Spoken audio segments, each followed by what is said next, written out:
Welcome, guys. It's Danny Glover from Fight Talk Live. We're here with Base the Kid and October Red. You know where it is. How you doing this evening, guys? Oh yeah, good evening, good evening. You know what I was supposed to do? I was supposed to put this on, but I was trying to go live on my IG. Hold on a minute. How'd you put this up? I can't even see it, but never mind. It was You gotta supposed to put it go. on the overlay, not the background. Yeah, you know what? It is what it is. Good evening to all of you. Good evening to all the listeners. It's good to be back. Like I said, we're gonna do the necessities, which is please subscribe to all of our channels. They're all listed on there. You've got Base the Kid, the hardcore casual, Danny Glover from Fight Fan TV, and you've got Maestro A as well. He's got his channel. He's not with us this evening. I think he's out celebrating all things love. But us guys, because we love each other so much, we decided to stick together. So obviously, Maestro loves his partner more than he loves the gang, but it is what it is. You know, You I'll know what they blame say, you. bros before. Anyway, so we are here this evening, and I guess what? It's me that's hosting it. I don't really know where to start because it's been an absolutely hectic week. There's been a lot going on. But what I'm going to do is probably start with obviously the title Fruits of Labour. We've had a bit of controversy this week.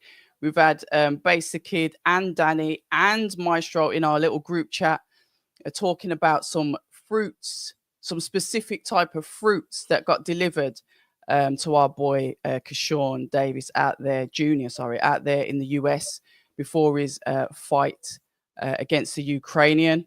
He started a little bit of havoc on X as it does, havoc on Instagram. Base had his own theories.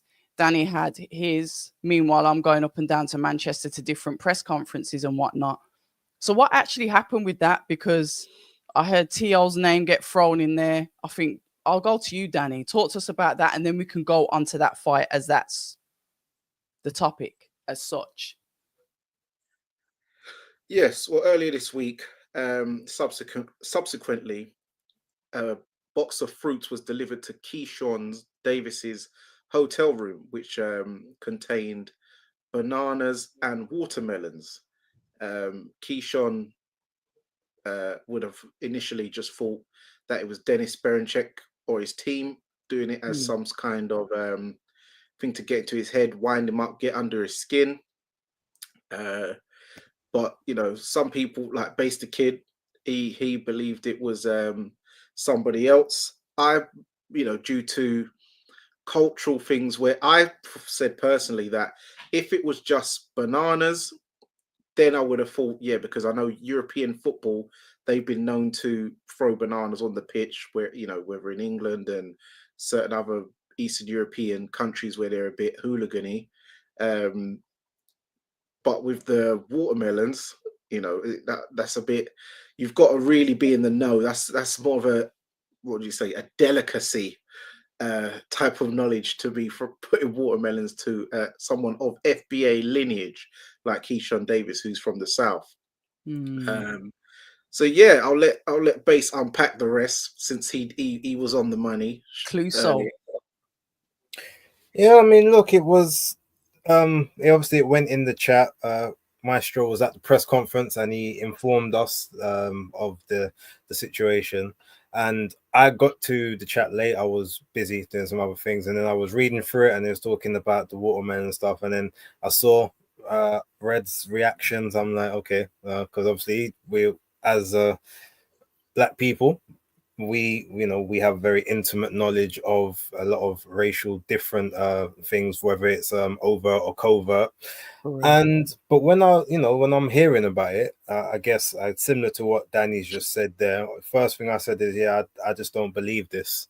And Red, you questioned, you was like, why? And I thought, good. So now I'm looking at it and I'm like, yeah, I don't feel like the Ukrainian way of quote unquote racism is gonna be like that. I think, like Danny said, the watermelon thing, that's not something that someone is gonna know offhand, especially Dennis Berenchek, who doesn't live in the States. Like if he lived over there, okay, maybe there's an argument, but he doesn't. And then I was even saying, well, look, for even in like football terms, the racism that I kind of see, a lot of it with the bananas as such in Europe is like in Italy.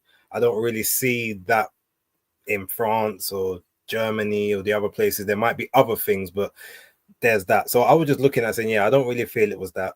Then, you know, obviously Maestro he came with his stuff with all of the other issues that he has with Dennis Berencek and some of his beliefs or whatnot. But I was still like, look, that in itself doesn't pertain to, just because he may have these beliefs, that doesn't make him guilty of this.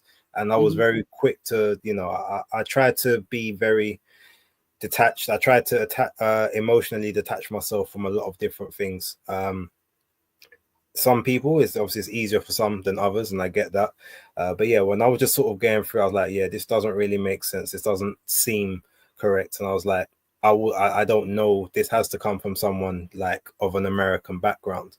Then we start hearing rumors, and funny enough, it was initially I saw the tweet from Teofimo Lopez, and at first I wasn't sure if he was just like trolling the situation, making fun of it, or if he was basically saying, oh yeah, no, that was my handiwork. Then I saw a video from Ring IQ where he basically said that he thought it was Teofimo Lopez, but funny enough, the video came out late, and after he basically done his segment, he put an update into that segment saying, showing Teofimo watching the press conference, eating the banana, laughing, and he's like, okay, so he's basically just confirmed my initial suspicions, and it all stems back to when Keyshawn Davis and Teofimo Lopez was having a sparring session about 4 or 5 years ago. Keyshawn got the best of Teo, and then apparently Teofimo's dad decided to have some choice words of the N variety, to which point he got stomped out in the gym, and Teo couldn't do nothing about it. Obviously, you know, Bear Brothers, and it's just Teo and his dad in there, and he's probably been harboring feelings since then. Okay. And with the whole Ryan Garcia issue that took place last year with a lot of his racial stuff towards Devin Haney and a bunch of other people feel as if Teofimo has now almost become emboldened to do it because Ryan did it and got away with it. And since then, you know, and he's done a lot of videos recently where he, not recent like right now, but a couple months back, where he was like, when they were saying, oh, well, who of these guys do you want to fight? And he was saying things like, whichever monkey wants the banana. And he's been saying a lot of racist things for the last 6-7 months. And a lot of it is about, yeah, sort of monkeys and bananas, etc., etc. So when you see the package and then you see him laughing about it afterwards, it seems as if, yes, all of it leads towards Teofimo. Again, I can't 100% say it was, because he hasn't come out and outright said it was me, but it just, a lot of it leads to that being the conclusion by most people. So Keyshawn Davis was on a live, and he actually apologized on that live. Well, not for I'm sorry, but he acknowledged that it wasn't Berencek's team. So he said his bad for that, and he was going to acknowledge it and say that at the weigh-in until Berencek pushed him off the stage, in which case, okay, game on. But then he also said, look, Teo, you all right, if that's how you gonna be, like, you know, you ain't never gonna get this payday off of me, so you know, I ain't gonna never fight you now.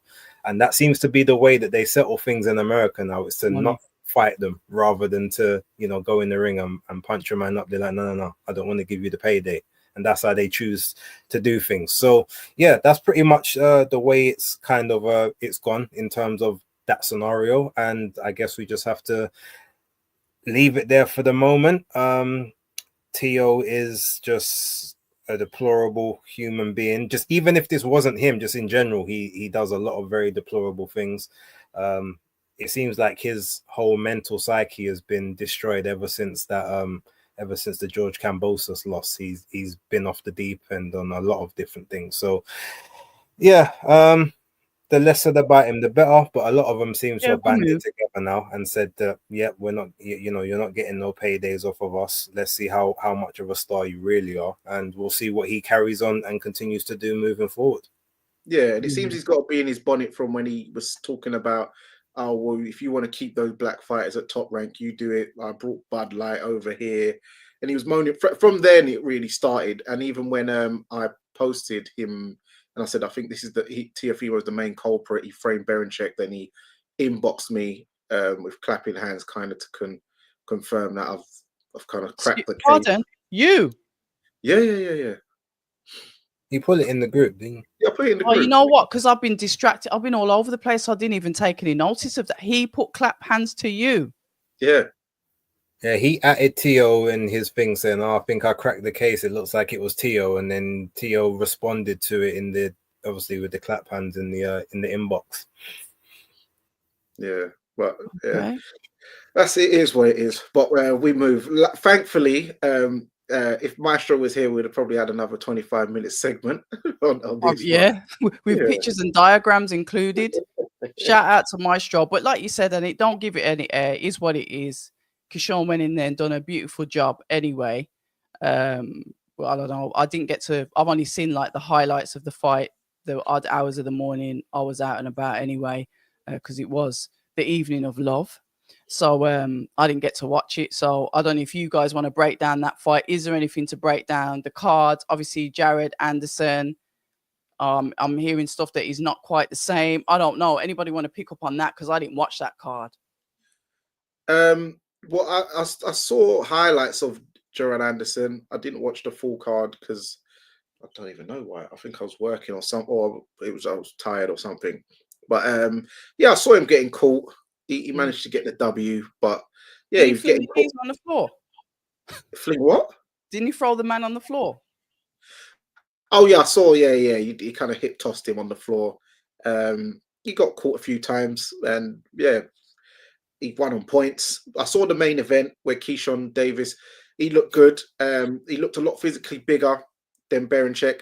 He hit him with a left hook to the body as Berenchyk dipped down in the third round, which was an unusual way to drop a person with a body shot. I haven't really seen someone drop someone with a body shot in that manner. But he managed to get up, and then he busted him up in the fourth, and then he reminded me a bit of Terence Crawford versus Ndongo, the way he finished it, where they were sort of trading on the inside, and he managed to catch him with a left hook right into the ribs, into the liver type of area, and Berenchyk just stayed on his knee for the full 10 count. But it reminded me of that kind of finish, the Ndongo Terence Crawford fight down at was that at 140 or 135? I think it was 140 actually. Yeah. But yeah, it reminded me of that finish. And yeah, he was jumping for joy. And he's managed to be one of have the least amount of fights to win a world title at lightweight. He's matched Oscar De La Hoya's record of 14 fights needed. And it's Teofimo Lopez and somebody else who've got 12 fights. I forgot who the other person was. But yeah, he's in the top 4 of least amount of fights needed to win a world title at lightweight. So well done to him. Yeah. Base, anything on that? No, look, I was shocked. Obviously, I predicted he'd win. I thought it'd be more of a points job. Obviously, I know that he's like bigger than Berenchyk, but I didn't actually realize just how much bigger he was until they got in the ring. And Berenchyk's been a natural lightweight his entire career. So it's not like he moved up there. He's always fought at lightweight. But I think there's a theory around that, which is something that I've noticed from a lot of the Eastern European type guys.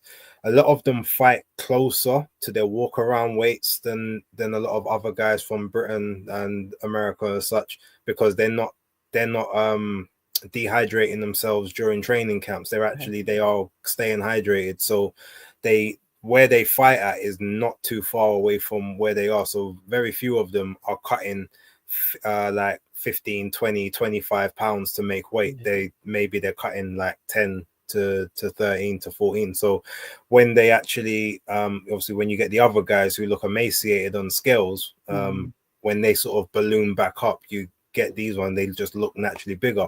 But when it came to Berenchyk, obviously he's a very talented guy, very awkward. It's very hard to sort of read his rhythm, but the whole fight was very bitty, very like you know, it was a bit of a hug fest. It was a bit sloppy, very messy. Both of each other they were shooting over the top of each other's heads, dipping low, getting in clinches. But anytime that Berinchyk threw a shot from either the orthodox or the southpaw stance, it felt like there was nothing there. It almost looked like if you was fighting a toddler and they just sort of tap you on your on the you know, on your thigh or something. They just didn't look like there was any power. Whereas anytime that Keyshawn landed anything, whether it was a jab, backhand, even just so when he fell into the clinch, you would see Berinchyk visibly move, and it wasn't him moving away. He was being pushed by the shot. So when I saw that from like round 2 onwards, it was just like, okay, maybe this fight isn't going the distance. And ultimately, the first body shot dropped him, but I thought initially it looked like it might have been a tangle of legs till you see the replay, and no, like he was on his way down before the legs even sort of touched each other. And then from that happened, I said, oh yeah, this definitely ain't getting 12 now. And again, he's in there, he's managing to land a couple of shots here and there, but nothing major. Again, no reaction, no, there's just nothing to deter Keyshawn. But every time he's touching, Berinchyk flying back. He's, they're tangling legs now. He's all over the place. And yeah, from 3rd round, 4th round, it was just nothing. They ended up in an exchange, and that was probably the worst thing that Berinchyk did at that moment, because in the exchange he extends that arm out. Keyshawn manages to catch him with that little that sweeping uppercut to the to the ribs. It didn't even look like it connected fully, but it caught him enough to take the wind out of him. Went down onto one knee. Whether he could have got back up or not, I'm not sure, but he was in pain, and he got counted out. Fight's over. Keyshawn's a new WBO lightweight champion. He said that he goes, I'm trying to call out two of the other champions here, but they don't want that work. So he's probably not got long left at that weight, because he is a very big guy. He'd probably move up to 140 if he can't get a unification within his next 2 fights or so. But it was a good performance. It was even better than I was expecting, although the fight itself wasn't a great fight to watch. And obviously the highlight of it was the knockdown. But I can't necessarily blame Keyshawn for that, because he has given me a lot of good quality fights in the past from his limited pro career. But yeah, shout outs to him. Commiserations to Berinchyk. That might be his lot now. I don't know what he'll do moving forward, although maybe it would be nice to see if he could go down to 130 and see if he can just have a little bit of a play around down there, because I definitely think he can make that weight.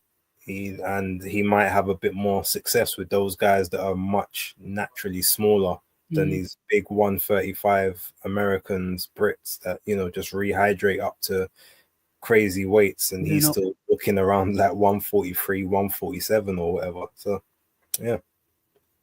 What about Jared? Did you watch that one? No, I didn't see it. I was looking for it online. I didn't see it on Top Rank's channel. Didn't see it on Sky Sports. I heard about it, and from just what I heard, it went the distance. It's not really something that I'm keen to revisit at this point. But I've said, and I haven't. Obviously, the video will come out when this finishes. I'm not going to judge him based on this one. I'll judge him based on his next fight, because obviously this is the fight straight after the knockout. Yeah, it may not have, maybe it would be a bit harsh to expect too much from him. So I'll reserve judgment on him and where he's going until the very next one. Is Sugar still training base? Or Danny? Sure. I don't think so. No, I tried to find it online as well, and on YouTube there was nothing. It was just people's reactions to it. And I agree with Base. Yeah, you can't really judge him off this one. Really and truly, if this was back in the day, where people talk about the good old days, he would have been on a untelevised portion, during the rebuild. But obviously, with these days, everything, when you're a brand name, everything's televised. All your fights are televised. You don't get to do. There's nowhere to hide, is there? off circuit rebuilds and then come back onto the broadcast. So there's nowhere to hide. So people need to take that into consideration as well when you're talking about the recent fighters compared to the quote unquote good old days. Yeah, what I want to say, sorry, admin, just before I go on, if you've just joined us, welcome to our Sunday segment of Fight Talk Live. We usually start about 8 p.m. We are streaming across all of our platforms at the moment, but if you could subscribe to Fight Talk Live, there was a little bit of an admin error, and I've got to put my hands up for that. I kind of like messed the channel up, so we're on a rebuild for that, but we're going to stream across this one. But if you could, please head over and subscribe to Fight Talk Live. Let me just go in the chat because pleasantries, you guys, the subscribers, the listeners. One sec, Red. Sorry, just before you do that, just to let them know, if you're watching it through my channel, the Fight Talk Live channel is in my description box. I hope it is also in Red's description box and Danny's. But if it's not, like, just go onto YouTube and type in Fight Talk Live 2025. It should show up from there if you can't see it. Okay. With screen. Let me put that in my description box. I need to do that, but I won't be doing it just yet. Let me shout out to Hot Pies. Good evening to you. Philip Answer. Good evening to you as well. Reese Cooper. Grant Lomas, Untraceable, how you doing? Shout out to everyone that's in the chat. Azza, good evening to you as well. Richard Brown, good evening. Virtuoso, we see you as well. Yeah, Maestro definitely did make it clear, Untraceable. And Philip answer, it's a very good question, but we've kind of covered that. But yeah, it's absolutely insane. And yeah, he did. D-Star Boxing, good evening to you. JDM said T.O. is still mad his wife left him for a brother. I didn't even know that. I don't even know, allegedly. We'll put that in front of it. Veritas Adastra, good evening to you. Nathan, good evening to yourself as well. And Abdullah Mason, yeah, like I said, I haven't had a chance to watch it, so I haven't seen the fights. J7 quite rightly says Mexico does this payday thing as well. Look at what Canelo's done. So yeah. Well, Britain started that, to be fair, because Ricky Hatton did that with Junior Witter back in the day, where he was like, "Oh, Junior Witter's disrespected him," even though he wasn't. He just wanted to fight, and everyone wanted to see the fight. He's like, "Oh, I'm not going to give him a payday," but really, it was ducking, in my opinion, and many people's opinion, because there was no reason for it really. And then Amir Khan was doing that with Kell Brook for many years until he ran out of options, and then obviously you saw what happened in the end. Yeah, Nathan's put a bit of a different one in here. Nathan, good evening to you. Dubois defending in US against Anderson is a good fight, and for Triple D, profile. I would have probably said Moses, but you know, obviously Triple D's got his stuff to do. Keyshawn Davis versus Andy Cruz. Interesting. Let's have a look. Kind of like Keyshawn, he associates with Bod Shakur and Floyd. And Alexander Wilson, good evening to you, said Jared Anderson was terrible. They said that, did they? They've said that this is his last fight with Top Rank. Interesting. I know Bruce Trampler said that he wasn't like, look, if you want it, like, you've got to go out and get it. But I didn't hear anyone say that would be his last fight. Let us know the source if you can in the chat. Bacoli really, messed him up. Christopher Anthony, good evening to you. Daniel J. Boltan, good evening. And Alcoya, good evening to you. I haven't seen you in a minute. Junior Witter was all wrong for Hatton. He would have beaten Hatton. Yep. There we go. Gosh, where do we start? I mean, we've covered that. I don't know if there's anything else US side that you want to cover, because I want to go back to the beginning of the week to obviously talk about the Queensbury DAZN fight cards, but I don't know. Do you want to cover any other fights like? Yes, shout out to Oscar Duarte from last night. That was probably the best card that was on this weekend, like from start to finish. I don't remember. I didn't get to watch it in full because I was kind of a bit in and out of sleep, but at parts. But yeah, it was, that fight was the most fun, action-packed, like casual, friendly fight of the weekend. So shout out to Duarte for for getting that dub. He called out Arnold Barbosa, but Barbosa obviously looking for the champions, but considering that Tio probably won't fight him, he may not have a choice but to fight Duarte when he eventually gets elevated to the full WBO super lightweight champion, which would be interesting. Yeah, I saw the finish. It came up on my Instagram. You know, that some when people post it, come on the Instagram. People's uploads, and I saw the finish of Duarte stopping the guy. It looked like a good finish, but that's literally all I saw. But it was a good finish by him. We have been spoilt for like boxing across obviously the waters to the UK. It's like literally boxing marathon. So apologies to our US guys if any of you are tuning in from the US. It's been a little bit scatty with our coverage, but there has been a lot of fights on. It's been a busy week in the UK for boxing. So I'm going to throw it back then. Fight Talk Live last week, we were all talking about the rumors that were going around. I think you, Danny, your page was the first page to put it out with who's fighting who. Everyone kind of picked up on what you did, ran with it, made their own little cute little flyers. But we know who started this rubbish. It was you, Danny. It was Fight Talk Live that suggested that Joel Joyce was going to fight Dillian White, that Lawrence Okoli is going to fight Richard Riakporhe, that David Adelaide is going to fight Jamie Takivi. Then I get an email saying, yep, can you come to this press conference? Major press conference in Manchester, about these fights. And literally that's what it was. As I was driving up there, as I was parked up when I was driving up there, I saw the advertisements for the fights. I saw the face-offs. I was at the service station as you stop off. And then we get up there and it's all systems go.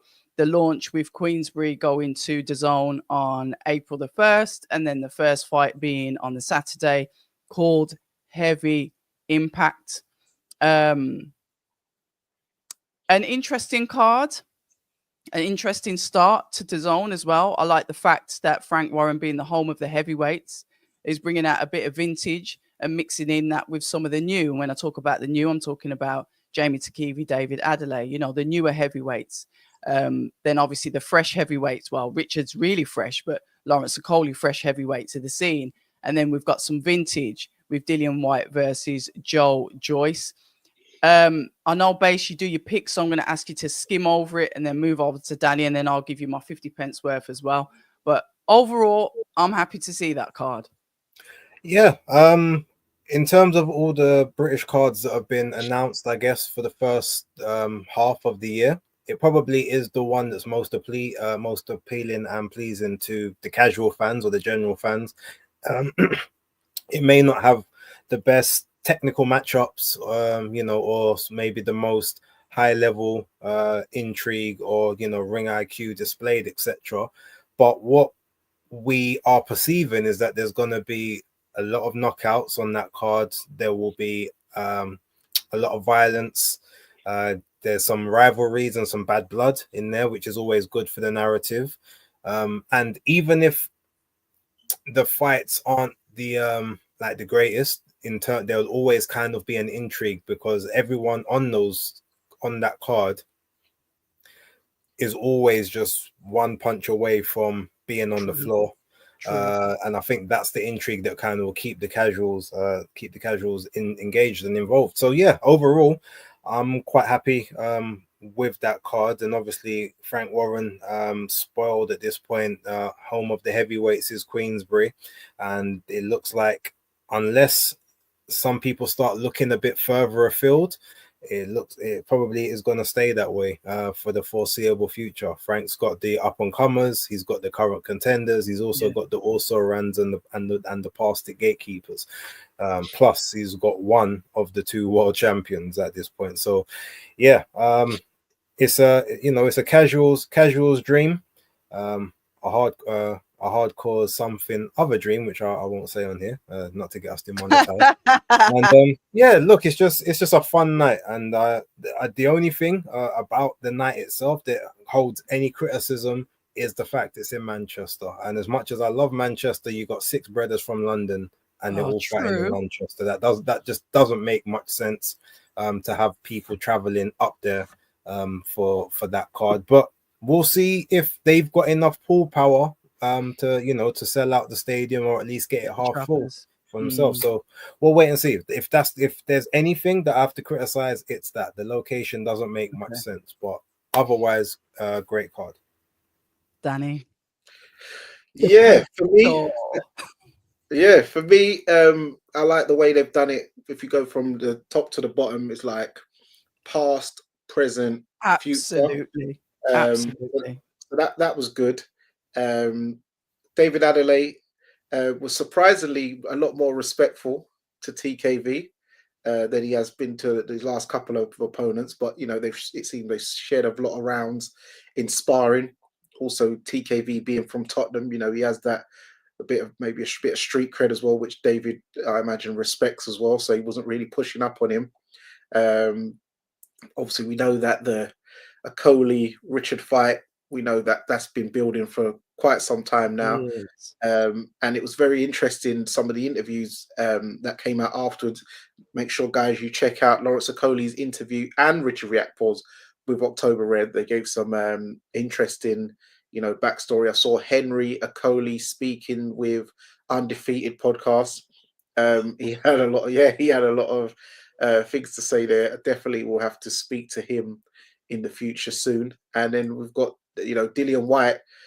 I know we talk about, what Lawrence's lyrics, but Dillian White was having a field day with Joe Joyce up there. He normally Dillian White's the one who sort of gets lines put on him and he gets frustrated and angry, but he was having a field day and a laugh, just making fun out of Joe, which it was funny, but then when you reflect on it, it's like, it's a bit sad, isn't it? He was just getting mugged, and he wasn't even, and he was even agreeing with a lot of the statements Dillian was saying about, losing your way home and outside your house, you're not even knowing you're there, and you're taking too many punches.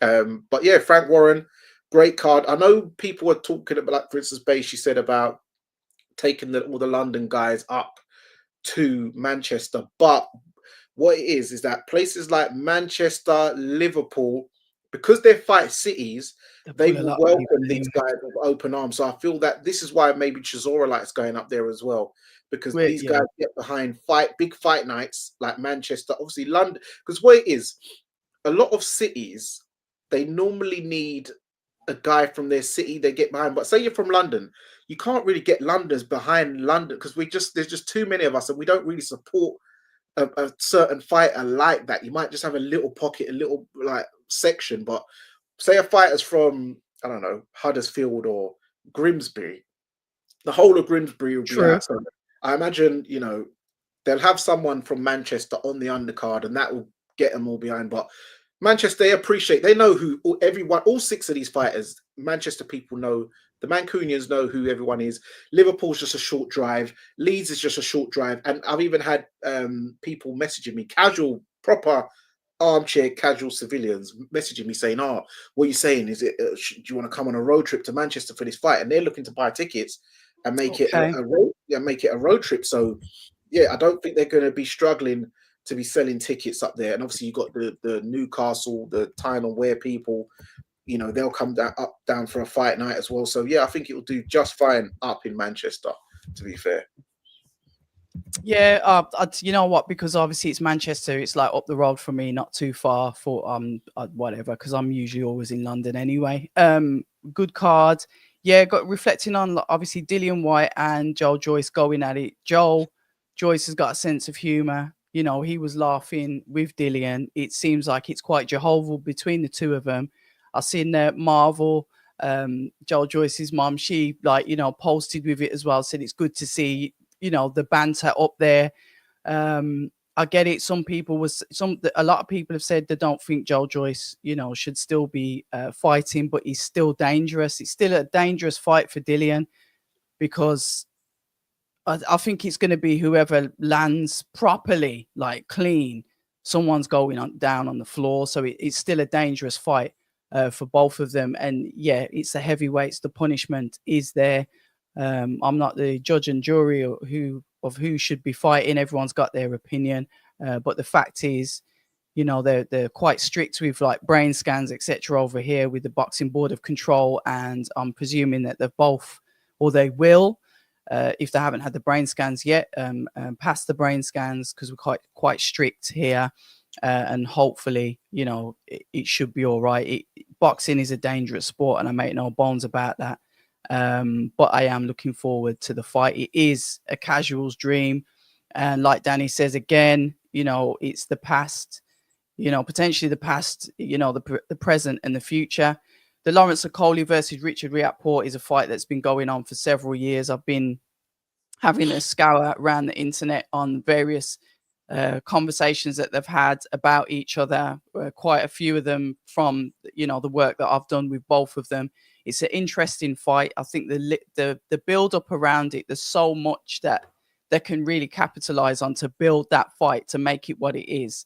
The internet's a gold mine for the beef between them two, including the clip that I asked you to send me the other day when it went off at the Assassin's Creed preview on the red carpet, when obviously Lawrence said he was talking about Madonna being old, and that's what flipped Richard's switch. And you did see that again. You saw the evil look that he gave over to Lawrence when Lawrence said that. Like, if you could have strangled him there, I was there and I saw it. It's like, yeah, Richard wants to hurt him. He's moved trainers. He's gone to Billy Nelson. We'll see what happens there. I believe that Lawrence is still in the Gallagher's gym. I'm not sure, obviously, who's training him per se at the moment, but I do believe that he's still in that gym. And, you know, shout out to Joel Gallagher, because the improvements that we've seen with Lawrence are really, you know, under the tutelage of Joe, has been, I've enjoyed it. I've enjoyed seeing the style change, or, you know, Lawrence Okolie improve. And a couple of people have said to me, that's how he used to spar. When you see him in sparring, he boxes. It's like almost on the night, it turns into something, you know, maybe not pleasing on the eye, but yeah, he can box. So we'll see how that goes, you know, with the fighters. Richard jumping straight up to heavyweight and taking this fight.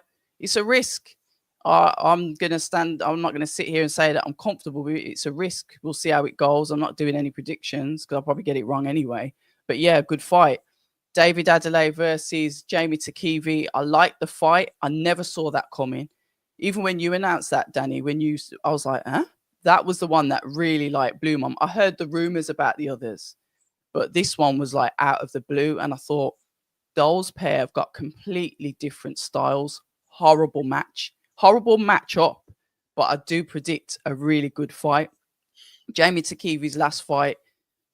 The thing is with Jamie, I think he's not pleasing on the, like, if you're the casual and you want that clean look and you want to see what he's doing, and you know he gets a clean knockout, you won't get that from Jamie. But what he'll do is he'll systematically break his opponents down, and he's got a very underrated jab, and he's quite quick. He's got nice feints as well. We saw what he did to Michael Webster, forced him to retire, and it was just it's just too much. I spoke to another heavyweight that says basically Jamie doesn't look particularly pleasing on the eye, but he's horrible when you're in the ring with him. It's horrible because of the pressure that he puts you under. Now we've got this, you know, new David Adeleye that's explosive, power punches, you know, under Adam Booth, David Haye-esque, with the style that I can see potentially developing with him. A tough fight. I know everyone's writing off Jamie Takivi. I'm not going to do that. I think it would be a good fight, and I'm really looking forward to it. And I can't wait to see the other announcements on the card. Please feel free to put what your predictions you think, how the fights are going to end in the chat. But yeah, exciting times for the heavyweights. And Frank Warren, I called it the other day. He's like a Hoover. He's like the Dyson. He's just going around and just collecting the fighters. I spoke to Ade, and Ade was saying, you know, if he knows Frank Smith and Eddie, they're going to be like, right, we've got to get one up on them, because that's what we want to see. I understand that everyone's working together, but I would still like to see that competition of them trying to outdo each other, which hopefully we will see moving forward. I think what was after that, I think the press started for obviously the fight week with Catterall, etc. And then I think Frank did right. There was two presses, wasn't there? There was Kakachi Wood with Queensbury again, which I think is in May, and then obviously Boxer with the rematch with Liam Cameron and obviously Ben Whittaker. Controversial ending to the fight. I think we'll start there, and then Danny, I'm going to throw it to you, then back to Base, then back to myself. Unless there's anybody wants to say anything about what I've just said. No, but what I will say is that I definitely am not writing Jamie TKV off. If anything, I'm going. Well, I'm going to put in an early prediction. I'm actually going with Jamie TKV because, as you said, you just spoke to someone about the sparring. But remember what I think I said it to you guys, that I said when he's in there, he drags you into the pigsty mud, and that's where people don't like it. And when you're an explosive fighter, what you need is room to get those shots off. And when you can't get them off and he's smothering you and wearing you down, because he's a big guy as well. So when he's in there, he's draining you, and then you can't get out of the mud. And then it's like, oh, I hate it in here. Do I really want it? I don't really fancy this no more, because that's what happened to Michael Webster. That's what happened to Frank Ignatius. Yeah. So this is the type of stuff he does. It doesn't look very TV friendly, but once you're in horrible. There, it's a horrible feeling, and you're looking at the clock, you're thinking. That's what he said. That's exactly what he said. Michael Webster was doing. He said he was wearing him, and he said he could see. He was just like frustrated. It was like he just was tiring him. He was just like, just get off me. Yeah. So that's I know that feeling. I know the feeling. So yeah. Oh, so you've done it though. So yeah. Yeah, I know the feeling. It's not nice. You're thinking that the timekeeper's just trying to get you punch up like that this is over 3 minutes, man. So yeah, but let's move on to the boxer press conference, because I saw they put out sent out the invites. They wanted everybody there. I tried to get someone to stand in, but no one was available, so I might need to put out a little advertisement for anyone who fancies doing some potential side media work from when I'm not available, because it's hard to get the staff nowadays, mate. But with that press conference, I know people was moaning about Ben Whittaker eating his pasta and drinking his water, but we could see what he's trying to. I don't know why it was like, it's disrespectful, but it just when George Groves was playing Rubik's Cube. When it was the Carl Froch press conference, everyone thought, "Oh, it's brilliant! Oh, it's mind games," But I guess because Ben Whittaker's one of those characters which is going to rub you up the wrong way anyway, so people just looking for an excuse to just get annoyed with what he was doing anyway. We know that he was trying to come across as nonchalant, and this is just another day in the office. But what I will say, Ben. He needs to. I'm not saying he has to disclose exactly what injury, because he might feel that it might be an injury where someone might be able to target it in a fight. Where he might not want that disclosed for that reason. But I don't know what he can do, because people are always going to say, "What was the injury?" Because it changed, and then obviously the airport thing where he smashed the guy's phone and all that. It just doesn't look good, I imagine, but. I see that he was trying to get under Liam Cameron's skin when they did that kind of side face-to-face thing where he said, "I heard about you spying Callum Simpson," and you jumped out. They wanted 8, 5. Something like that. And he was like, "I swear on my life." That rattled him. That did. I know, that was hilarious. He goes, "I was up there with him," so I know. That was actually funny. But yeah, I just found that press conference funny. Liam Cameron, he had a good sense of humor up there in general. He was having a laugh. He said that he's got his new life, his new hairline. He showed his new hairline. And yeah, he had some bars on Ben Whittaker. Ben Whittaker was throwing some lines back. It wasn't really necessarily popping, because I didn't hear the crowd really laughing at Ben's jokes. So he might have to work on his material to make it a bit more funny. But yeah, it's an intriguing fight. The pressure is on Ben, because he's the guy who's touted for big things, and he's the guy who goes viral. So yeah, I'm really looking forward to this fight, and the card. And there's another one for you guys in Birmingham. Tyler Denny's on the bill back, so that's good to see. Versus Agora. Fraser Clark's back. I was in another chat, me and Base, where people talking about, "Oh, Fraser shouldn't be allowed to box again." I was like, why not? Yeah. Some people just like to run with narratives they probably see on places like Talksport, and you just run with their kind of things. But yeah, good to see Frazier back, and it seems like you Yeah. guys are gonna have another good fight in the Midlands. So yeah. Base, talk to us, man. Go ahead, then. October. It looked like you're gonna cook up something on this now. Come on, No, Base. not even. Look, obviously it was the only fight really for Ben Whittaker to take.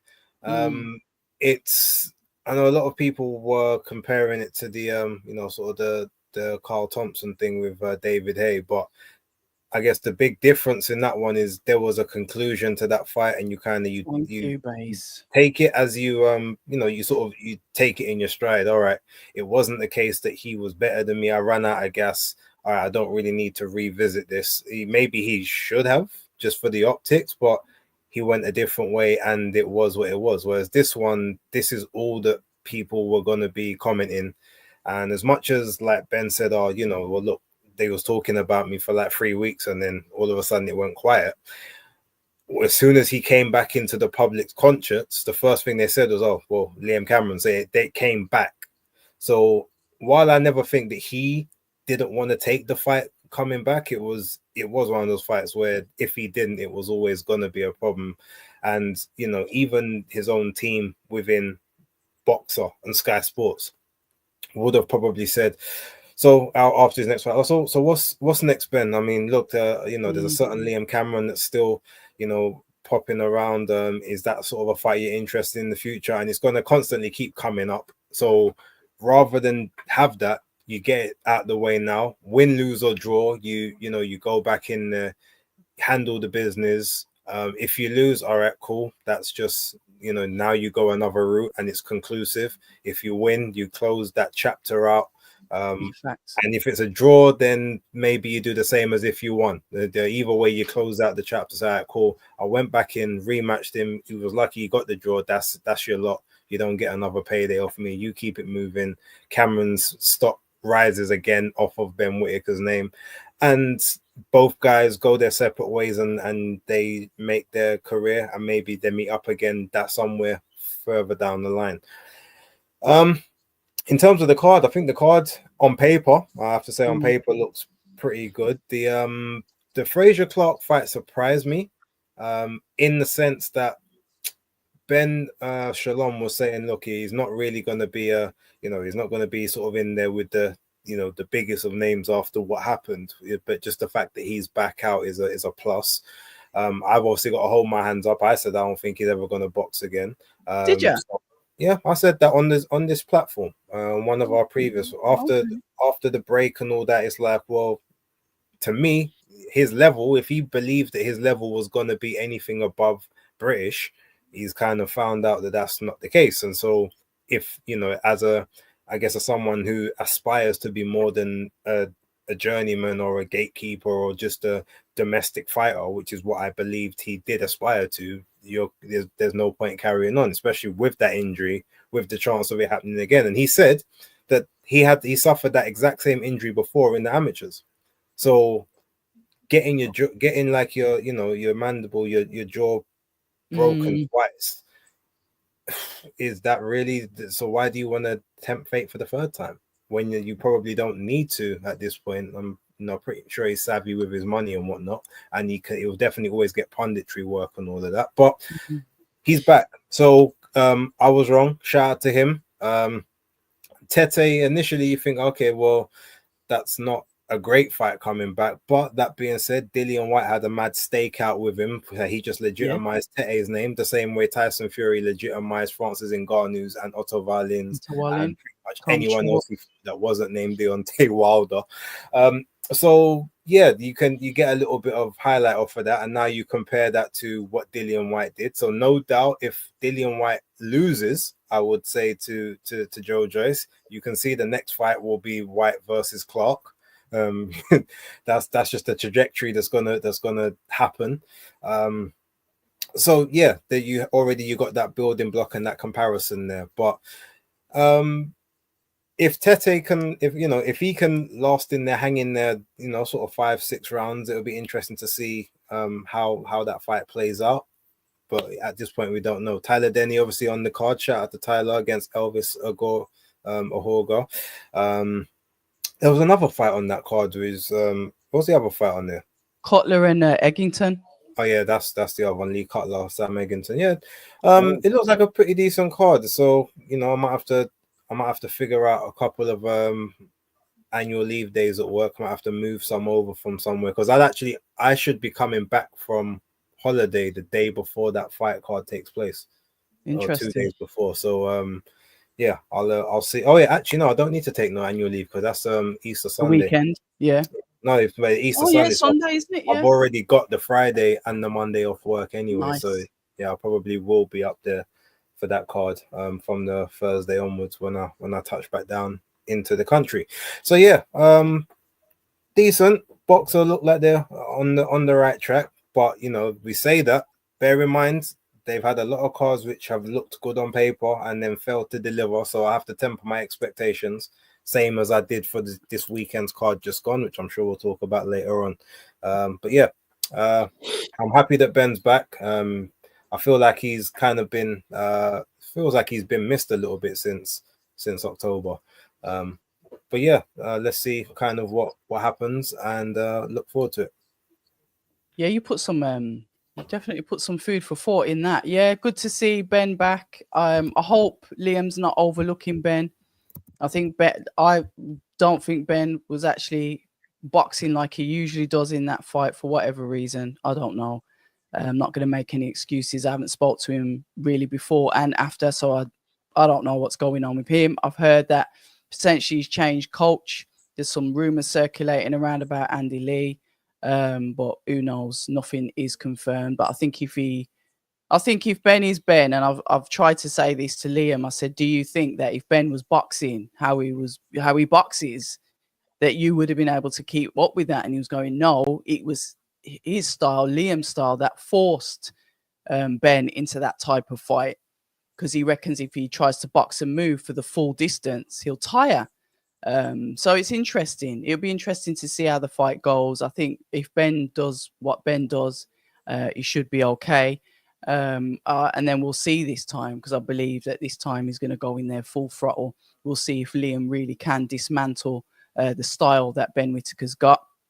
All the best. One thing can we pick up on that when he said, look, yeah, you know, rough him up, like a few more punches to the back of the head. No one picked up on that in the press conference. Like, he literally said he's going to commit fouls. He's going to commit like dirty. What Liam said that?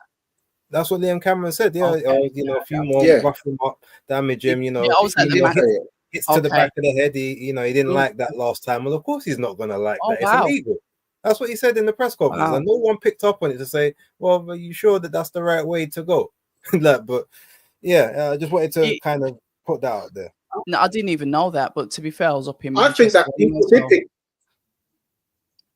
What you say? I think people did pick up on it, but I think there is a section of the media and journalists who want Ben to get beaten up so bad, or just wanted to lose so bad, that they're happy, whether by hook or by crook, they want the Liam Cameron to get through it, because, you know, he more resonates with, you know, British culture. You know, got in trouble for doing a bit of marching powder.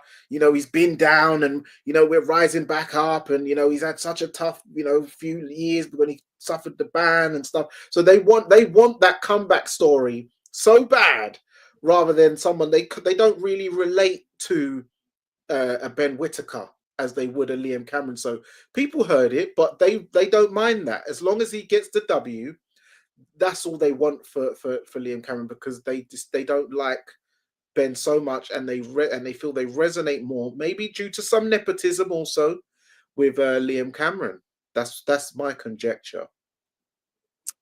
Yeah, I see that, because I know what the fans are like. The British fans, we're fickle, aren't we? I've said it like thousands of times. You know, I think Ben, you know, he got a lot of stick because of stuff that he allegedly said. I don't know. They're saying that he was saying stuff about Liam's clothes and all stuff like that. But I think, you know, Ben's locked himself away from what I can see, kept himself away from social media, and he's doing what he needs to do in the dark. He's mentioned that he's been baptized again, which kind of like makes me believe that he's gone on a bit of soul searching. So I think what happened to him has obviously had an effect, whether he wants to admit it or not. That's down to him and his male ego. But I think that he's obviously reflected, and we could potentially see a different kind of beast this time. I'm looking forward to the fight. We'll see how it goes. I'm glad they've got it on. I don't think there was any other fight, like I said to Johnny Nelson, because he was the one that was talking about Carl Thompson. And I was like, yeah, but that was concluded. There was a result. With this one, no, we didn't know what was going to happen. So we need to see how this ends. It was a cliffhanger. It was cut short. However you want to see it, it was cut short. So let's get the book back open, finish the chapter. Like Base said, win, lose or draw, whatever, we move on. And that's the end of that. Shout out to Fraser, obviously, comeback fight. I thought it might have been a name that we potentially didn't know at all, but obviously Dillian Whyte has given Tete some props, so his name's back out there. It's a good fight. It's maybe a benchmark fight to see where he is, because like Base has put another something out into the ethos that he could potentially fight Dillian Whyte should he come through that fight, and that is something that went clearly straight over my head. So shout out to Base for that one. Tyler Denny, I was hoping that he was going to fight. He was going to go back into a title fight, suggested potentially Kieran Conway. I was expecting a fight like that for him. I know that Nova Sports, Chris Eubank Jr.'s team has been trying to get him to fight Troy Williamson. We can see the stuff that's been put up on social media and that going at it and whatever. And now Tyler's fighting Ahorga. Is that the correct way to pronounce it? Elvis, who brings a lot of fun and games to boxing. But I would have thought that Tyler might have gone for potentially a title-wise fight. But at the end of the day, he's fighting. He's coming back. He's keeping active. Hopefully, I'll catch up with Tyler and then I can ask him all these weird and wonderful questions like who I thought he should have been fighting. Why is he fighting this and why is he not fighting that? But at the end of the day, he's back out there. He's active, and shout out the BCB guys in Warsaw. Lee Cutler versus Sam Eggington, total carnage and war. That's going to be a slugfest because both of them can row. And it's going to be the battle of the rowers. They both got heart. They're both going to stay in there. It's going to be there's going to be blood splattered everywhere with that fight. Looking forward to it. It's a good card for Boxer as well. And yeah, of course, I'm happy. It's local. I can literally roll out of bed and get there instead of driving 120, 130 miles or spending hundreds on hotel rooms. So I'm not complaining about that at all. But yeah, good card. Shout out to Boxer. There's a couple of things that I don't know if they're being broadcast in America, because when I think I did a watch along or something with one of their fights the other day or something. I can't remember. I was on a live. People were saying that they can't watch it. It's not on Peacock. Where is it? And I was like, I don't know. So I don't know what's going on with their broadcasting issues. If they're still with Peacock, who knows? I heard they was on Triller the other day. Triller? Yeah, I heard that. Triller? I heard that the box was on Triller. Yeah, it never left. It's always been there. I didn't even know that. Okay, because I saw that something that boxers deal with NBC, whatever that. NBC, yeah. NBC has finished now. So is that Peacock as well? Done. Yeah, I've heard, their Peacocks are part of NBC. Okay. So that was a short contract then, because I thought they only had it like a year ago. But whatever, we digress. We could go over that, but yeah, hopefully they'll be broadcasting. I don't know, wherever soon. Matchroom. Then we've got to go to Matchroom with Catterall versus Barboza. So James Hunt says it was on. It was showing on Fight TV. Was it? I think Fight is a part of Triller anyway. But Karma Serene in the building. Shout out Karma. She says, "Yeah, I had to subscribe and cancel my subscription right after that card." So yeah. Oh, super chats come in. Pterodactyl. I love Pterodactyl's profile picture.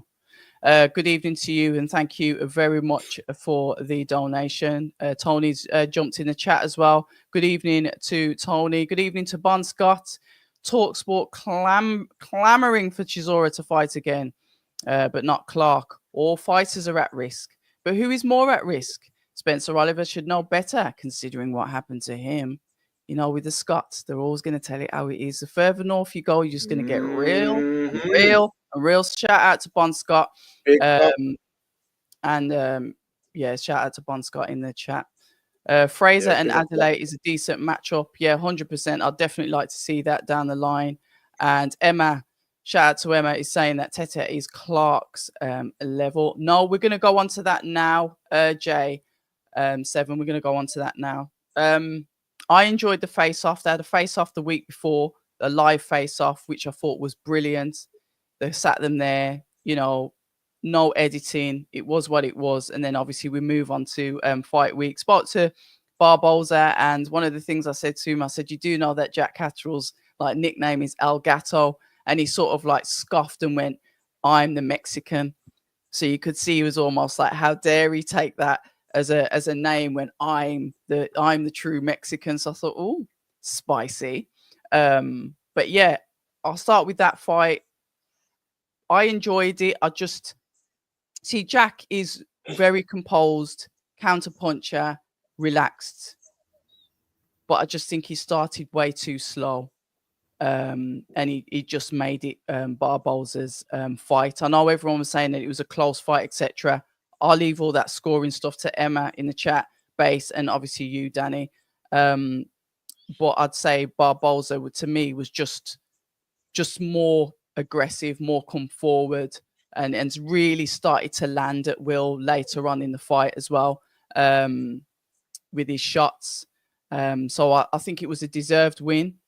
Would I like to see a rematch? I wouldn't say no to a rematch, but I think there's a rematch that a lot of people are calling for Barboza to have, with a controversial win that he had last time, which people seem to be going on about that. But that was a good fight. I enjoyed watching it. I wasn't bored. I just wish Jack had put his foot on the gas early, and I think he's going to be kicking himself today. And you saw the regret in his face when he knew at the end of the fight that clearly he wasn't going to get it. Base. I mean, you're better than me. I thought the fight was shit, to be honest. I really didn't enjoy it's because you're live. It's different when you're live.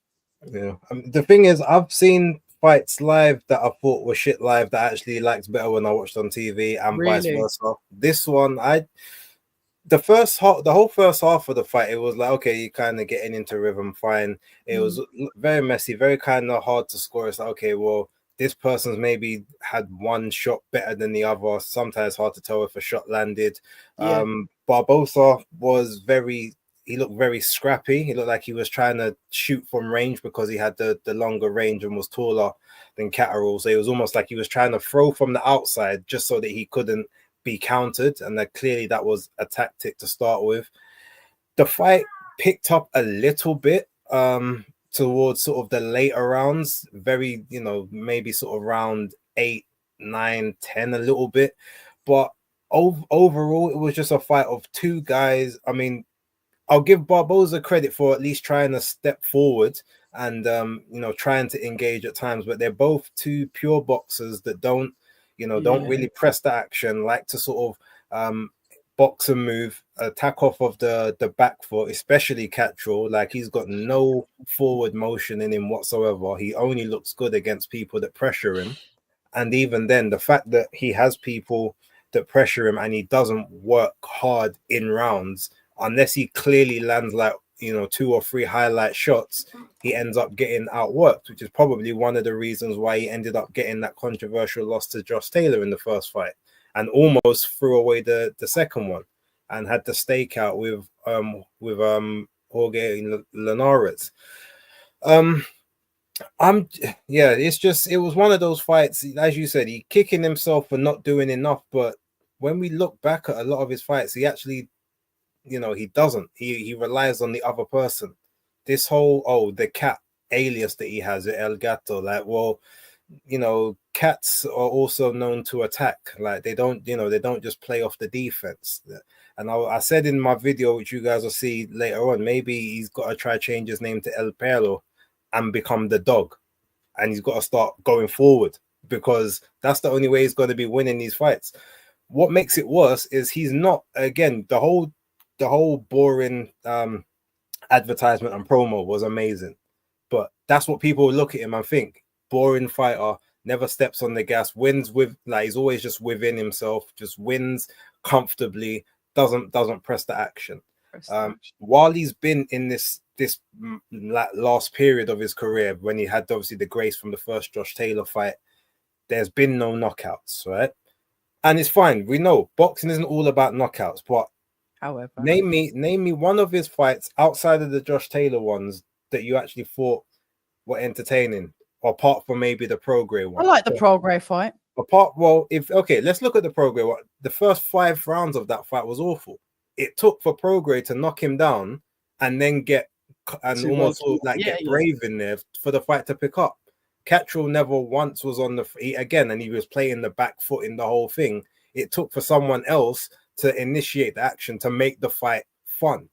And that's the problem with Jack Catterall. So I feel like him losing this fight is actually is awful for his career because he's like not this fun fighter. Yes, he might get another opportunity because he's up there in maybe the rankings. But when you look at it, okay, much more than anything, the chances are I saw everything boxing on Twitter yesterday saying, the fight to make is Catterall against Dalton Smith. So Dalton Smith, who's still like the prospect, the contender, just coming up to maybe that number 1 ranked in the WBC, but that's now the fight to make, the guy that's up and coming. So not even the guy that we know is a full so not another world title fight. We're talking about you fighting the prospect guy. And that's almost going to be his situation unless he can actually, he's going to have to take one of those fights and he's going to have to put on a statement, hard knockout, and then that way do something like that to be able to get himself back to that level. Because we've seen, as much as they say, we'll bring you back, we don't just neglect, like you have more fights like that. There's no value in your fights. You're not a fun fighter to watch. You're not a main event fighter. So unfortunately, unless he's in that precarious position of almost like what people thought of Shakur a little while ago. If he's not winning, he's never he's of no value. His value, Shakur's value at the moment to a lot of people is his O. Once his O goes, it's going to be very hard for him to get fights unless in his next fight on this weekend he makes a big statement with a big highlight reel knockout. And there's a lot of guys who have that. Their value is in the fact that they are undefeated, because once that O goes, there's nothing else about them that people want to gravitate to. And unfortunately, I feel like that's Jack Catterall. Again, both guys, thing is, I prefer Catterall to Barbosa, but that's only because I feel like there's a lot more better matchups. I think Arnold Barbosa, quite honestly, is trash. I actually think I've only ever seen one fight of his that I thought he looked good in, and that was the Jose Pedraza fight. Outside of that, I think he's looked trash in all of his fights, but maybe in that trashness, I have to give him respect, because as bad as he looks, as much as I think this guy is shit, he seems to always get the victory. And that in itself is a skill. So I'm going to rate him on that alone. Like, as much as I don't like it and I don't think you're that good, a bit similar with David Benavidez, somehow you managed to get the victory. And because of that, I will give him the ratings. I edged it to Catterall, but I had no issue. Yeah, okay. I scored it 115, 113 to Catterall, but there were several rounds, to be honest. I was wavering in between the rounds. I either lost interest or I missed a piece. I missed maybe a couple seconds. I might have missed a shot here. And I was just looking. It just felt like maybe Catterall did something that I thought, okay, because he's at home, the crowd and everything, it might go his way. So I want to swing that around to him. There was a lot of swing rounds. But obviously they swung it the other way, feeling that maybe. And the one thing I did say when on my watch along is that Barbosa was, at least he was trying to come forward. He was doing aggressive. A lot more work. He was. So whereas Catterall may have had a highlight reel shot here or there, like Barbosa was being more consistent. And maybe I didn't give him enough credit for some of the consistent work when I was then seeing the highlight reel stuff afterwards. But ultimately, both guys to me were poor. The fight was shit. I don't want to see it again. I'm not going to go back and rewatch it. Congratulations to Barbosa for being the WBO interim 140-pound champion. He's probably going to get elevated because Tio doesn't want to get in there with that. That's one thing. As bad as he is, he'll box circles around Teofimo Lopez. I know that for a fact.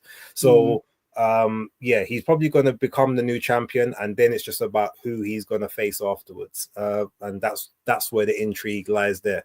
In terms of Catterall, I don't know what the rebound plan is and the strategy is for him, but I just hope that in his next fight he shows up, shows out, and gets on the front foot a bit more, because this whole back foot fighting thing can only last you for so long. For real. I agree there. Danny? Yeah, yeah. What it is with Jack Catterall, he's too defensive. The first few rounds, I'm seeing him standing there trying to do the shoulder roll, and Barboza's just punching him on the arm, because the fact is at least he's staying active. At least he's trying to do something. Whereas Catterall's just standing there, not throwing. So if you're not throwing, you're not scoring. He was being too defensive. It was, especially when you've just done the advert, the pressure's a bit on to have some entertainment, and you're not really giving the crowd, like, every time you're throwing your straight left down the pipe, the crowd's like roaring because they want to get behind you, like they want to see you do something, and you're then just standing off and letting Oscar Duarte just throw punches and get active on you. So that was frustrating. And I agree with what Tony Bellew said, that he has everything, but he needs to be aggressive, because he does have punch power. When he does hit you, he does, it's respectable, even though he hasn't scored a stoppage in 6 years, since like 2019. The last time he did look exciting, apart from the Josh Taylor fight, I would say was the Dara Foley fight, where he looked good in that. But yeah, the last time he scored a knockout was against a guy who was 10-17. So you do have the power, but it's like he's too worried. I know the sport is hit and not get hit, but then come on, let's not go too far with it. You got to get in the rain a bit. You got to understand you are going to get tagged, and unfortunately, he started getting tagged too much while he's not throwing. So big up big up Arnold Barboza. I know, Base, you said that you think Barboza's rubbish, but as you said, you have to rate him in it, because maybe Barboza, he's going off the ethos of that American ethos, off of like Billy Hoyle. Remember what Billy Hoyle said? I want to win first, look good second. Some people want to look good first, win second. Arnold, he's getting the results. So big him up. He's not the type of fighter I'm gonna, rush home to see, or say, oh, guess what? Arnold Barboza's on tonight. Like, yeah, fair enough. But he's getting the W's. I scored it 7-5 to Catterall, but it was one of them fights which was 7-5 either way. And as I said, after After 4 rounds, I had it 3-1 to Catterall. Then Arnold Barboza took the next set of rounds, and then it was after round 8. I tweeted, I said, I've got this 4 rounds apiece, that Jack Catterall, he needs to step on the throttle now. Yeah, otherwise Barboza's going to nick this. Yeah. And then subsequently, that's what happened. Barboza, he nicked it. So and yeah, Jack there's no one else to blame but himself. And because he's not fan friendly, he is going to get the fight still, because he is a brand name on DAZN for Matchroom. But he might end up going down as one of those fighters that are one of the best fighters to never win a world title, because now it's just put him further away. And it's a shame, because he should have got it that night, when he beat Josh Taylor, which was scored, the other way, whatever. But the last night was not good. And he does need to. I don't know if he needs to. I don't like to say change training team, but the training team need to adjust their tactics and his fighting style a bit, and make it more aggressive and fan friendly. Yeah, no, I think his team have the ability to do that. Jamie Moore. The thing is, Jamie Moore knows about aggression. Listen, I'm telling you, I used to watch this guy. When you're looking at Jamie Moore was, he was all action. Him versus Matthew Macklin. Oh, that's one of my favorite British fights of all time. So Jamie knows about aggression, so he can get it out of him. He needs to, tell him, listen, mate, all that playing fencing, it's not working. Sunshine. We've got to get down. We've got to get a bit. You got to stop being El Nino and get what's the man one? I'm finally learning some Spanish now, Base, because I'm hitting Gibraltar this year, so I need to learn a bit. But he needs to turn from El Nino to the man. So also, where is Jack Catterall? Like, is origins? Because he doesn't look English. Like, is he got Spanish in him or Italian or what is it? Don't know. Does someone know? Anyone in the chat know? Yeah, I don't know. strange one. I've always I wondered think I think he's a bit like Cordina, ain't he? Like a little bit Maltese. Who knows? I think Who knows? he's like All right. Maltese That makes blood. sense then. So Bellotti Gomez Jr. then forcing got Okay. him into retirement. I like that fight. I think they might have been able to stop it just a little bit more because I saw the punishment that Junior was starting to take. And I know that obviously, I don't know, did he have something up with his kidneys while he was sick with the first fight? Anyway, and Bellotti was just absolutely pummeling his body to pieces, and you could hear it in the arena, as well as obviously just see those attacks just continuously coming in. But yeah, good, fair to stop it. Shout out to the corner. Could you have done it a little bit earlier? Yes. Live to fight another day and all that. But yeah, that was some severe punishment in there. Cages to start off with as well. Probably didn't start as quick as I thought it would. But yeah, it caught fire. And then obviously we got the stoppage. I don't know if you guys want to touch on anything like that about that fight. Another fight I was disappointed in. I thought that fight was shit too. Oh my God, Base. I can't lie. I don't know if it's because I wasn't supposed to be in, and I was maybe watching. You're a tough crowd, babe. I might have been watching from a perspective of just being like frustrated. The fact I wasn't supposed to be in my house. I was supposed to be somewhere else, but I thought the fight would be better. No, that was a good let him down. I think the first half of the fight. I think the second half of the fight was fine, but the issue I had was Bellotti was doing the right things by going to the body. Clearly, the body work was working, but he was being very crude with the way that he was getting to the body. Like it just felt like, all right, you're doing the exact same motions and repetitions. You can see that this guy is now tucking in the arms to the body. Find something else to find another way to get there. Move around the angles. I expect more from Bellotti, probably because I remember when I see him live, it was in the Liam Dillon fight.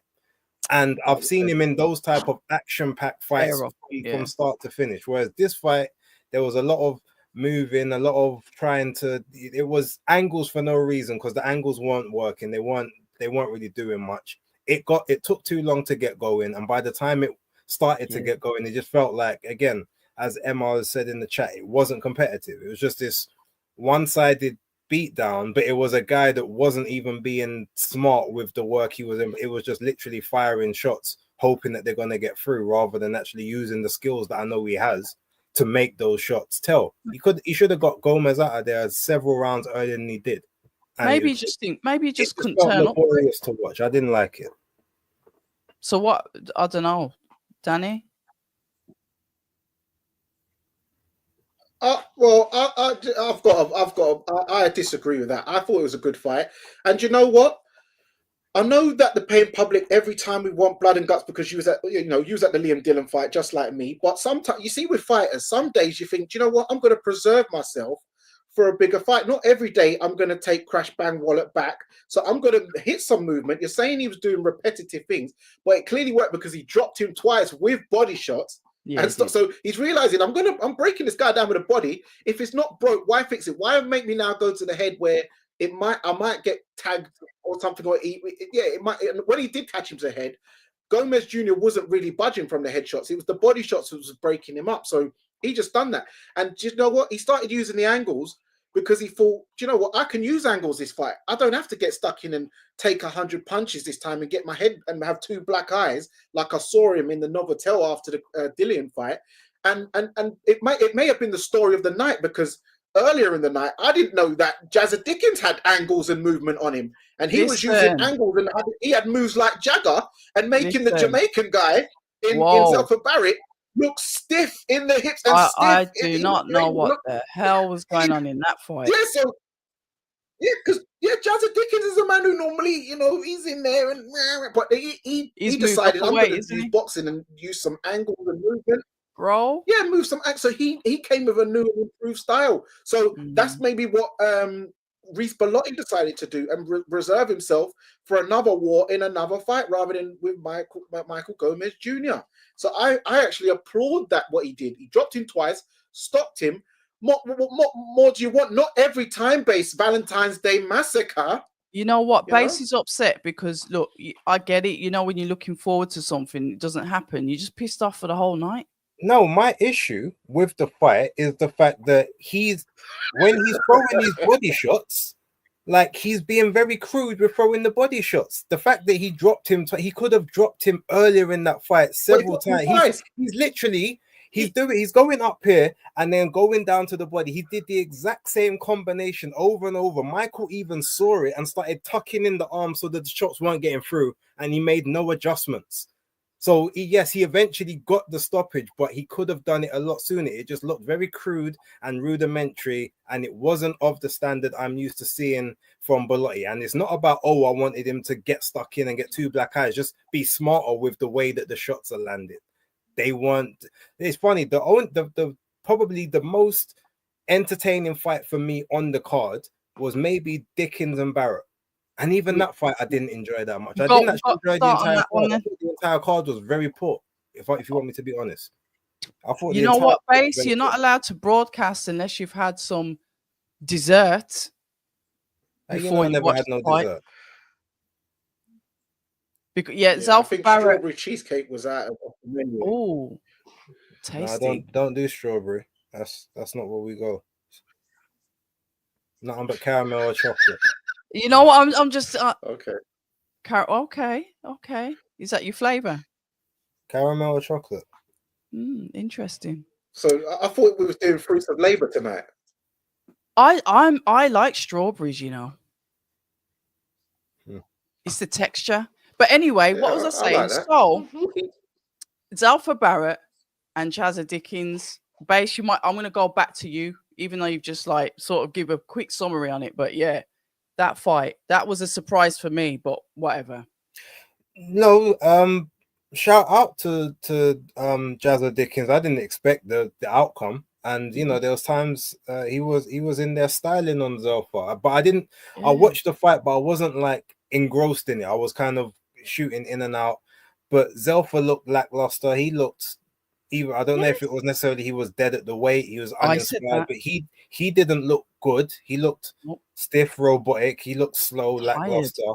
Chazza Dickens looked better. Obviously, he looked like a little, like a little muscle-bound pocket rocket. He looks a little bit like what's his name, Nick Ball, just a barrel of muscle, just. But in his third weight class, but he had movement. It was cool. It was all right. But again, it was another fight that it didn't really do anything for me. Like it literally was just it was just there. It was just the opening of the show, and it was just one of them ones. Like I didn't hate it, but I didn't necessarily enjoy it. It was just there. And the only good thing is that it was a quote unquote upset victory. So it goes to show furthermore that under the Matchroom cards, you just can't. Nothing's a foregone conclusion. True. Maybe the most foregone conclusion fight would have probably been the Pat McCormack one with beautiful with Robbie Davis Jr. But yeah, like I said, in terms of the entire card, I didn't enjoy it. I thought the entire card was shit. And that's not something I usually say about Matchroom cards. I just did not think the card was that great. I really enjoyed it, but maybe it's because I was there, and I don't know. Base. Sorry, Danny. Yeah, as I said, what's it? Chazza Dickens. He was style and profiling on my man. I couldn't believe it. I was like, wow, I didn't know he had this in him, bro. The Pat McCormack fight. I knew he was going to do that to Robbie Davis. Like it was like, and great work by Anthony Crolla. He had a good talk with him, made the ref go away for a minute, made him realize, you know what? Yeah, and he kind of Robbie Davis. He would have carried on, but he thought, you know what? My coach has been there, done it. He knows there's no point. I'm just taking a beating for the sake of taking a beating, and he got out of there. But yeah, the fights in overall, it wasn't the best show. But hey, it showed some different styles. Fighters were coming out with different styles. So it was something a bit new to see. So that was a bit surprising. Although I will say as well, I forgot to say that Oscar De La Hoya, we know Clapback Thursday. Oh, he's going to have a field day now because he just got one up with that Arnold Barboza over Jack Catterall. So that's a win for him. Hopefully, Eddie can get one back next week. Anyhow, Floyd Schofield gets one over Shakur, which I don't see, but anything can happen. Anyhow, it happens. Don't forget Madrim. Yeah, I know, that's what I'm saying. Yeah, and then obviously Jaya Pataya and Zerdo later on in the year. We'll see. So, we'll see. Yeah, but what's it, guys? I've got to go because I'm heading up to Liverpool tomorrow to go see my son because it's his birthday next week. So, yeah, the wife's getting annoyed. So I've but no, we can't have wifey's annoyed. We've already had Base lose out on Nyash, so we're not upsetting anybody else. We'll cut it. We'll cut it there. Yeah, we'll cut it there. Listen, guys. No, you guys can carry on if you want. But I've got to go. To be fair, I was only going to cover. You can dip off then, and I was just going to obviously echo what you guys said about obviously Zalfa Barrett. Right, guys. Don't know what he's going to do next, but that was very lackluster. I agree with you, Base. Very disappointing, but I thought he was dead at the weight because he did look really drained when I saw him, I think, at the press conference. So we'll see what happens with him. Pat McCormack, beautiful boxing. They mentioned Conor Walker for him potentially as a fight next. Interesting. Obviously, Pat McCormack is just like really, I think he's probably going to be elite when you look at levels of boxing of those guys that are coming through the ranks. And I wanted to shout out to Conor Tudsbury as well, getting his debut and getting his round 2, I think it was, TKO on his first fight. But other than that, I thought the card was okay. I get it, whatever, but I like watching fights live. Maybe if I was at home, I might have had a different opinion, but I enjoyed it. Is there anything else from yourself, Base? Or we all right? A couple of things. Didn't speak about Abdullah Mason earlier. I saw part of his fight. He looked back to his old self. Very impressive. Still one of the hot prospects to watch out for. Another knockout victory, but it looked like he went back more to boxing than just trying to look for the highlight reel knockout. So I'd actually like to see him versus Keyshawn in about 3-4 years at like 140 when they're both up there. It's a bit too early for him to fight Keyshawn now, but yeah, maybe 2 to 3 years, depending on how long he decides to stay at 135. I think that would be a great fight. And then also, I guess, just touching on the inconclusive Clarissa Shields situation with the failed drugs test, which may or may not have been PED related, possibly for marijuana, but trace amounts. So it'd just be interesting to find out whether the last fight is whether or not it will be turned into a no contest or not. And if that's the case, then she technically will no longer be undisputed heavyweight champion, because those vacant belts will go back up in the air, I would assume. Speaking of Clarissa, I guess I'll give her a little bit of a shout out because I did actually go to see her film on Wednesday, the Fire Inside film, which was actually pretty good. I found it funny, the girl that they cast to be Savannah Marshall. I thought that was quite funny. But it's weird because for anyone who's seen the film or planning to watch the film, when you hear Clarissa Shields talk about the Savannah Marshall's loss and like, oh, I know I beat her and rare, and you see the actual footage in the, from the actual the proper amateur fight that they had, when you look at the film, no, the film quite clearly shows that Savannah Marshall beat her up.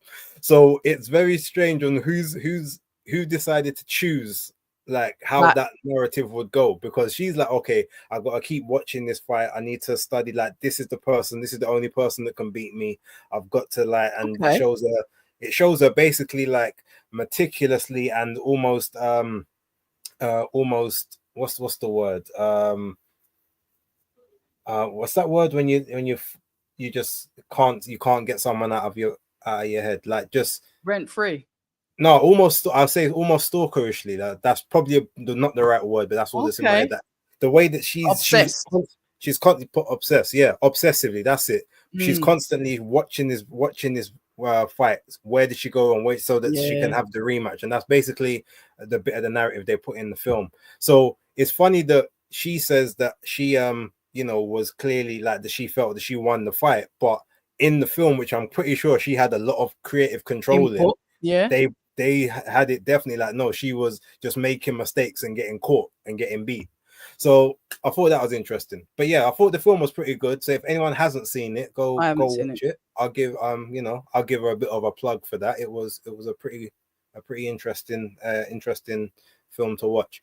But yeah, other than that, I don't really have much else. Again, the only fight card that I saw this weekend that I really thought was good, and I didn't even see all of it, was the Golden Boy Promotions card. Duarte and Medueno was a good, very good fight, and that card just seemed like the most fun card of the weekend. The Top Rank card was all right, but they need to work out and sort out their timings. I think probably that's going to be the best thing about them leaving ESPN. Not going to be having main events starting at almost midnight over on the East Coast and 5 o'clock over here. That will probably be a plus. Yeah, the broadcast started at I think 1 o'clock on Sky Sports, and the first fight of the broadcast didn't start until just after 2 or just before 2 o'clock because all of the prelim stuff apparently ran early and they had to wait for their slot for ESPN or whatever. Yeah, so yeah, that was highly annoying. But outside of that, it was okay. It just wasn't the greatest weekend of boxing, I'll say. Maybe that's because it was Valentine's Day weekend to a lot of people. They thought you can't get the best fights on. People ain't going to be home to watch it. Who knows? Who knows? But hopefully you get to catch up with yours. Listen, guys, it's been a lovely evening. Thank you for tuning in, etc., etc. You know what to do. The usual admin stuff. Like I said, we're building back up Fight Talk Live. It is in Base's description. It will be in mine later on. But thank you for tuning in. Thanks for the chat as per usual. Brilliant. The interaction. Can't go wrong with it. And I think we'll be back here after the card. They're calling it the card of the century. Next week we have Daniel Dubois versus Joseph Parker. We obviously have the elites of the light heavyweight division, Artur Beterbiev and Dmitry Bivol on the last crescendo. We'll be here 8 p.m. the following, obviously the Sunday straight after, obviously putting the world to rights with our boxing opinions. So yeah, on that note, I am going to say au revoir. Base. Peace.